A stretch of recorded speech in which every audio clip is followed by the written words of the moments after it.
Peter, we just had Yoel Romero in here. What's it like being the main event over Yoel Romero? It's so cool. You know, I've said this many times in interviews in the lead up to this, that like it's so cool seeing myself on a poster and you're on top of Yoel. You know, it's amazing. Blown away. I'm a big fan of his, and you know, it's just a dream. It's crazy. Have you had any interactions in the hotel so far? I haven't met him yet. I can't wait to meet him and get a picture with him and speak to him a little bit. But I just saw him walk out there, but he was going to his fighter interview, so I'm sure I'll see him outside in a minute. Yeah, obviously you've known about this fight with Benson for a long time now. Now that we're on fight week, you're in the hotel. What's the emotions like? What's the feeling like heading into this one? Yeah, same as always. You know, I'm whatever. I'm just getting ready for the weight cut now. That's all I'm thinking about. I know the challenge that's in front of me. It'll be very difficult. I'm well aware of this, but I like difficult. So I'm really raring for this. I can't wait. Yeah, you know, a lot of the talk with you in general, it's always around the walkout song, the iconic walkout song, and it's really become, you know, an incredible part of the sport that everyone looks at worldwide. For you though, do you want to kind of almost get away from it just being about the walkout song and have that crowning moment in your career from a sporting perspective?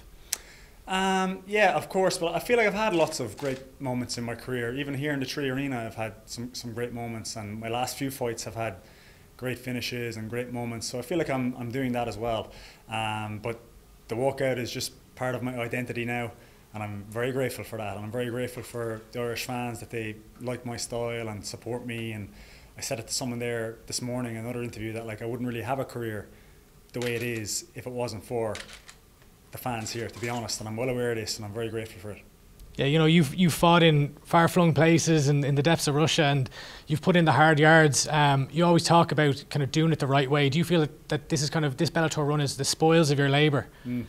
Yeah, when I signed for Bellator, I told them I just want the hardest fights right away. I don't want any kind of build fights or whatever it was. I just want difficult fights straight away, and I feel like that's what they've done for me, and they've kind of fast-tracked me, and I feel like I've you know, risen to the challenge and won those important fights, and that's why I'm here where I am.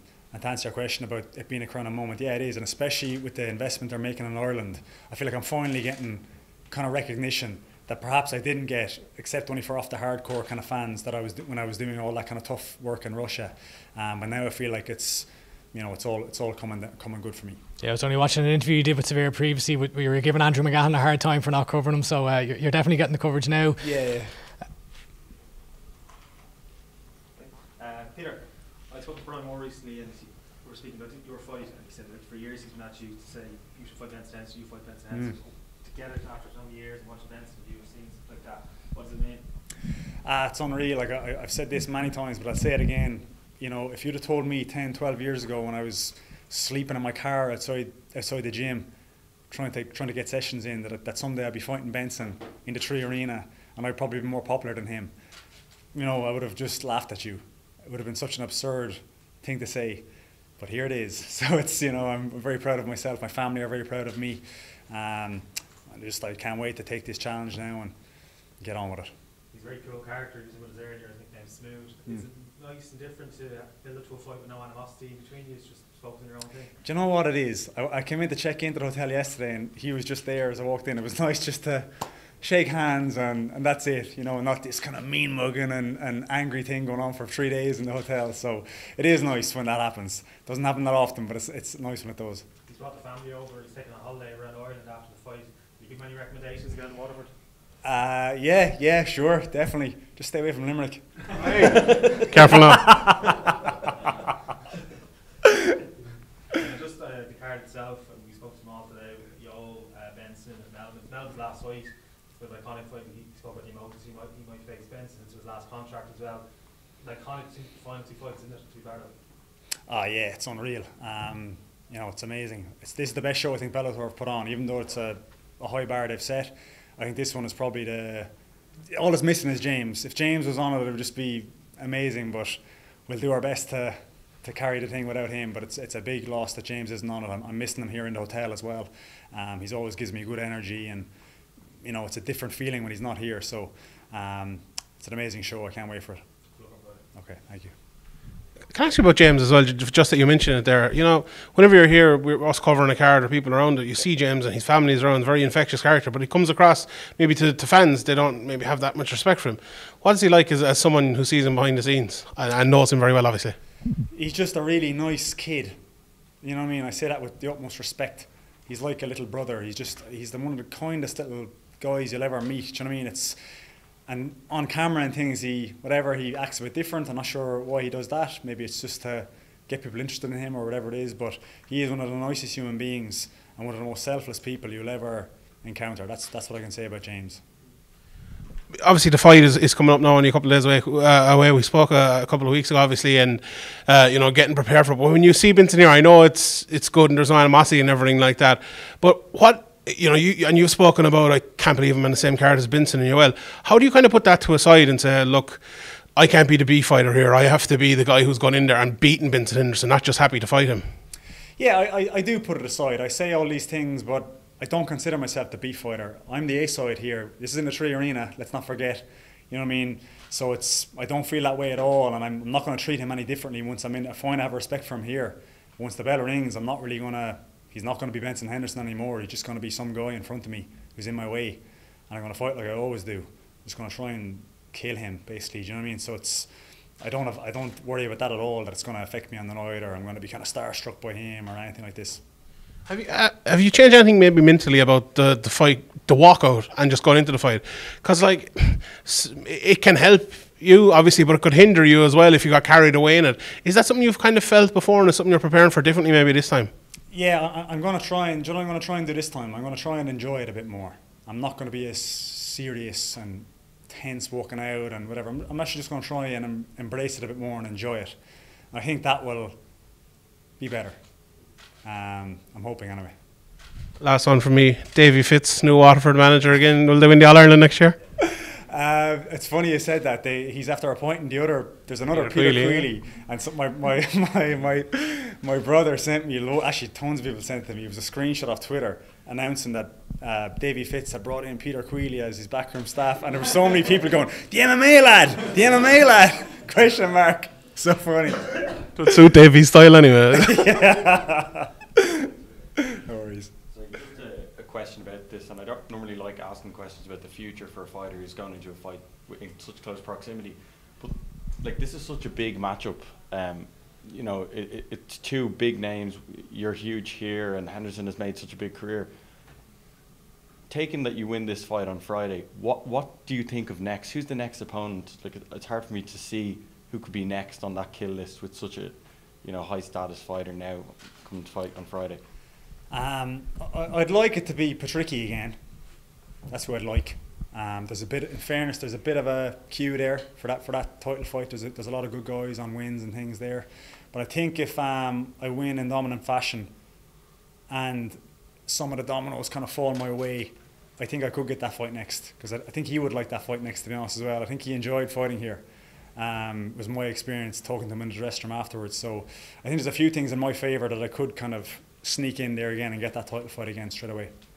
And then just last for me, I think, in a post-fight interview, a lot of the times when a fighter's being interviewed, the back end of the fight is the talking point, because that's where it finished. But just a question about fighting here in Dublin in such a big stage. The first minute or so of a fight, what is it like, the buzz of knowing it's home? And is there any kind of haziness in your head, or does it take a minute to, get used to the atmosphere, especially at home, because that crowd is just nuts in the Tree Arena? Yeah, it's so loud at the start of the fight. It's a bit crazy, to be honest. Then they kind of settle down a little bit. About 30 seconds in is my experience with it, and then the fight kind of almost begins. Then it's a weird start to the fight, but I treat every fight the same. There's always tension in fights for me, no matter where it is, until you actually touch the guy. And then that all melts away is my experience normally. It kind of becomes like, okay, the tension's over now, we're just fighting. So that's what I kind of look for. I just look for that first exchange, and then I settle into the fight quite quickly, I feel, after that. That's looking Friday. Okay. Peter, how do you see the Patricky Pitbull versus Usman Nurmagomedov fight going? I think we're going to learn a lot about Usman one way or another, because he's fought nobody. Now, he's very good. I'm not saying he's not good, but it's... he's never beaten anyone in the top 10. His first 3 or 4 fights in Bellator were schmucks. And he had a tough fight in his last one. That guy was good, in fairness, Gonzalez, and he did very well there. But I think against someone like Patricky, he's about to have his first like real fight, in my opinion, and you're going to learn one way or another what he is. But I could see Patricky getting him, to be honest, you know, because it's a different level of experience, and that matters. I know this firsthand, and I've seen guys that have not been tested throughout their career, and then when they get to that big boss at the end, they're not really ready for it because they haven't experienced adversity, whereas Patricky has. So, you know, I'd lean on Patricky for that reason. Yeah, you've obviously fought Patricky twice before. Looking at this matchup with Benson Henderson, is this a tougher fight? Is it an easier fight? Is it the same? Like, how would you compare the two? Difficulty-wise, they're the same, but they're very different fighters. You know, they're polar opposites, really.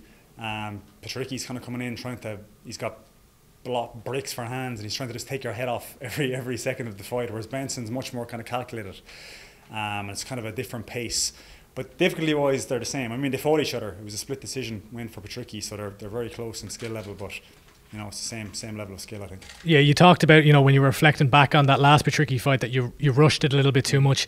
Benson Henderson's obviously not a slow starter, but he builds as the fights go on. Have you prepared for that? You know, you're someone who prides yourself on the pace you can keep long into fights. How do you see that, you know, you're matching up in that regard?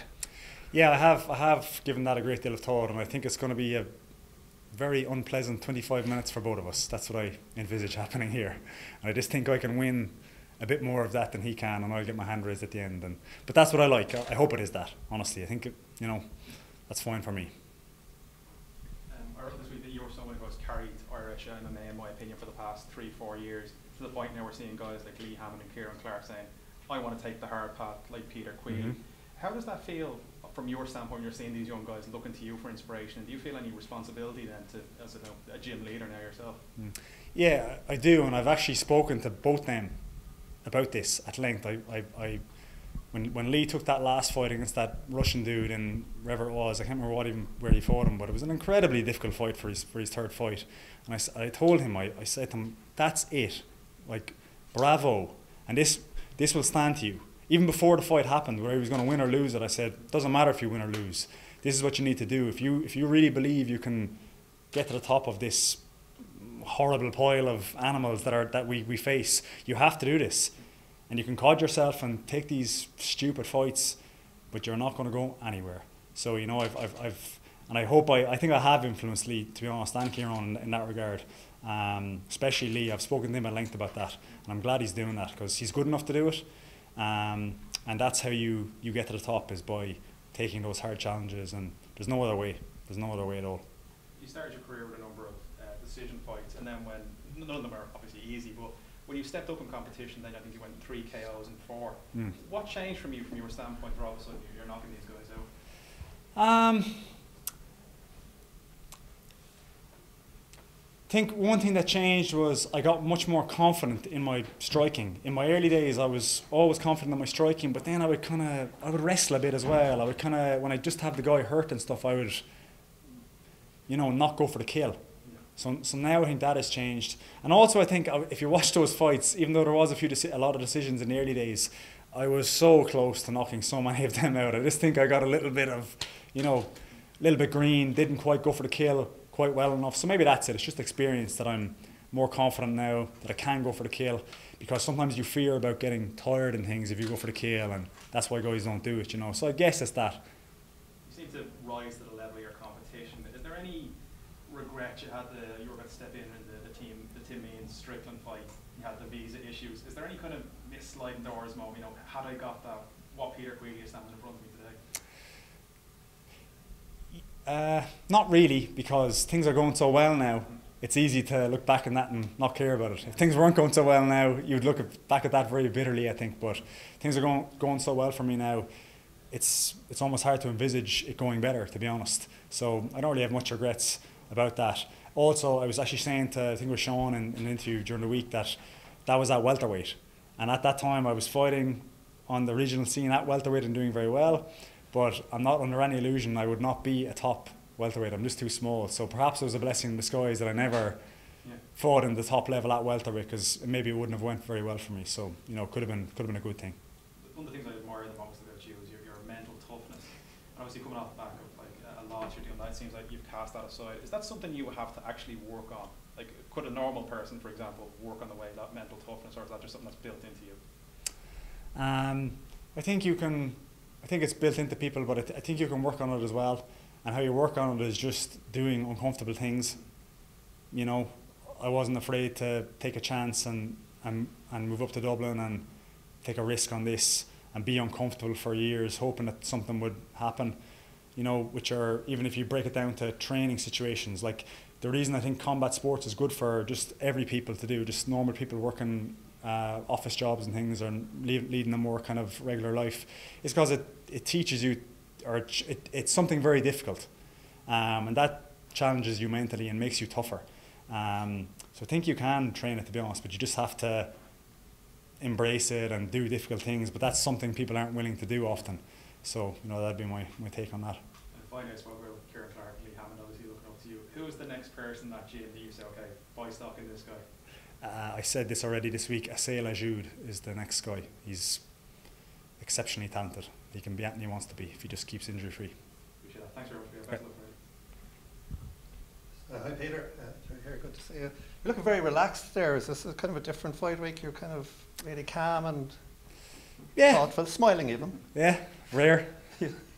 Yeah, I feel good. I don't know, Jerry, to be honest. Yeah, I feel fine. It's not any, I don't feel too different really. Always feel kind of relaxed on fight week until the day of the fight, and then I'm not so relaxed. I'm fucking, it's a different person then, but it's, I feel good. Yeah. And Pedro was in here earlier, obviously, and he was talking about, other people were talking about this apparently legendary sparring sessions that could be on pay-per-view. Yeah. I mean, is that kind of a sense that the hard work is done and you're feeling very comfortable? Yeah, that was, I sparred Pedro a few times this camp, and they were absolute ding-dongs. They're great sparers, but it always is with me and him.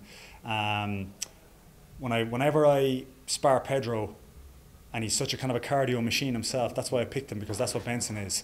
And when you're the one who's still pushing the action and you're both butting heads in the 5th round with someone like that who has that kind of cardio, then it gives you a great deal of confidence then that you can do it on the night against someone of equal cardio level. So, you know, he's been a great training partner for me for many years, and I'm very lucky to have him. So thanks, Steve, with that. Cool. Thanks, Peter. Thanks, guys.